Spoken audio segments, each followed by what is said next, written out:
Leitura dos artigos estratégicos da Constituição Federal do Brasil. Sem mais delongas, vem com Robson Concursos, título 4 da Organização dos Poderes. Hoje vai ser o capítulo 3 do Poder Judiciário, seção 1, disposições gerais. Vou gravar por sessão, para não ficar o vídeo muito grande, aí no seu concurso você vê o que vai cair na sua prova dentro da Organização dos Poderes, principalmente dentro do Poder Judiciário. Seção 1, disposições gerais, artigo 92, diz o seguinte: são órgãos do Poder Judiciário, inciso 1, o Supremo Tribunal Federal, inciso 1A, o Conselho Nacional de Justiça, 2, o Superior Tribunal de Justiça, 2A, o Tribunal Superior do Trabalho, 3. Os tribunais regionais federais e juízes federais. 4. Os tribunais e juízes do trabalho. 5. Os tribunais e juízes eleitorais. 6. Os tribunais e juízes militares. E 7. Os tribunais e juízes dos estados e do Distrito Federal e territórios. Guarde bem o artigo 92 estratégico, porque diz: são órgãos do Poder Judiciário, o Supremo Tribunal Federal, o Conselho Nacional de Justiça, o Superior Tribunal de Justiça, o Tribunal Superior do Trabalho, os tribunais regionais federais e juízes federais, os tribunais e juízes do trabalho, os tribunais e juízes eleitorais, os tribunais e juízes militares, os tribunais e juízes dos estados e do Distrito Federal e territórios. Parágrafo 1º. O Supremo Tribunal Federal, o Conselho Nacional de Justiça e os tribunais superiores têm sede na capital federal, que você já sabe é Brasília. Parágrafo 2º. O Supremo Tribunal Federal e os tribunais superiores têm jurisdição em todo o território nacional. Artigo 94.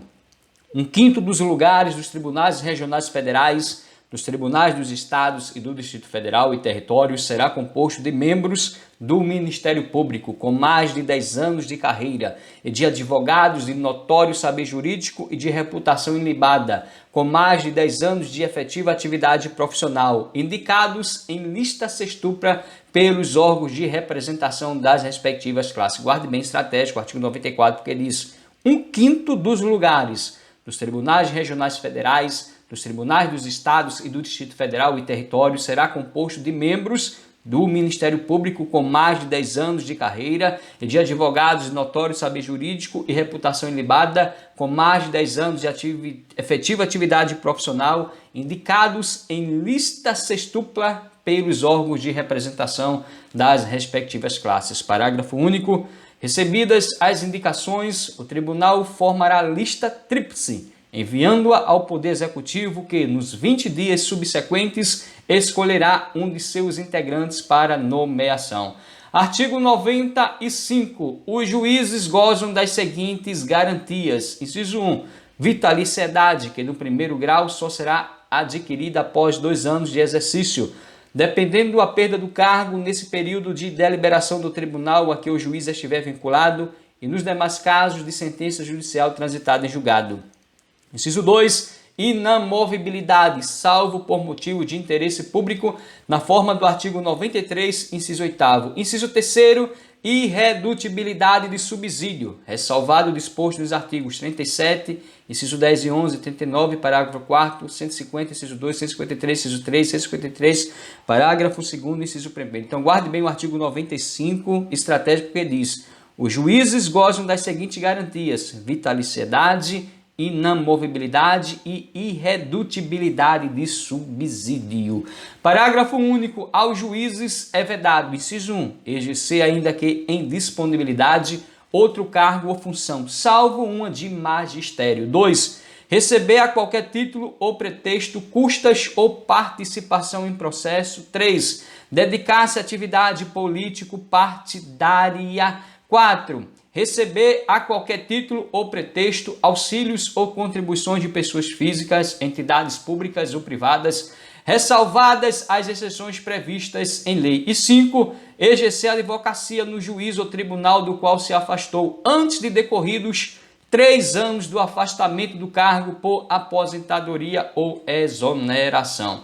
Artigo 98. A União, no Distrito Federal e nos territórios e os estados criarão, inciso 1, juizados especiais providos por juízes togados ou togados e leigos, competentes para a conciliação, o julgamento e a execução de causas cíveis de menor complexidade infrações penais de menor potencial ofensivo, mediante procedimentos oral e sumaríssimo, permitidos nas hipóteses previstas em lei a transação e o julgamento de recursos por turmas de juízes de primeiro grau. Inciso 2. Justiça de paz, remunerada, composta de cidadãos eleitos pelo voto direto, universal e secreto, com mandato de 4 anos e competência para, na forma da lei, celebrar casamentos, verificar de ofício ou em face de impugnação apresentada o processo de habilitação e exercer atribuições conciliatórias sem caráter jurisdicional, além de outras previstas na legislação. Parágrafo 1º.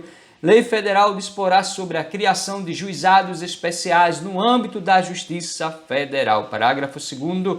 As custas e emolumentos serão destinados exclusivamente ao custeio dos serviços afetos às atividades específicas da Justiça. Artigo 99. Ao Poder Judiciário é assegurada autonomia administrativa e financeira. Parágrafo 1º. Os tribunais elaborarão suas propostas orçamentárias dentro dos limites estipulados conjuntamente com os demais poderes na Lei de Diretrizes Orçamentárias. Parágrafo 2º. O encaminhamento da proposta, ouvidos os outros tribunais interessados, compete, inciso 1, no âmbito da União, aos presidentes do Supremo Tribunal Federal e dos tribunais superiores, com a aprovação dos respectivos tribunais. Inciso 2, no âmbito dos estados e no Distrito Federal e territórios, aos presidentes dos tribunais de justiça, com a aprovação dos respectivos tribunais. Parágrafo 3º. Se os órgãos referidos no parágrafo 2º não encaminharem as respectivas propostas orçamentárias dentro do prazo estabelecido na Lei de Diretrizes Orçamentárias, o Poder Executivo considerará, para fins de consolidação da proposta orçamentária anual, os valores aprovados na lei orçamentária vigente, ajustados de acordo com os limites estipulados na forma do parágrafo 1º deste artigo. Parágrafo 4º. Se as propostas orçamentárias de que trata este artigo forem encaminhadas em desacordo com os limites estipulados na forma do parágrafo 1º, o Poder Executivo procederá aos ajustes necessários para fins de consolidação da proposta orçamentária anual. Parágrafo 5º. Durante a execução orçamentária do exercício, não poderá haver a realização de despesas ou assunção de obrigações que extrapolem os limites estabelecidos na Lei de Diretrizes Orçamentárias, exceto se previamente autorizadas mediante a abertura de créditos suplementares ou especiais. Meu guerreiro e minha guerreira, no próximo vídeo vamos dar continuidade à nossa leitura estratégica somente dos artigos que mais despencam nas provas da Constituição Federal do Brasil. Gostou do vídeo? Se inscreve no canal, deixa o teu like, comente, compartilha e até o próximo vídeo, querendo Deus, fosse honra e amém.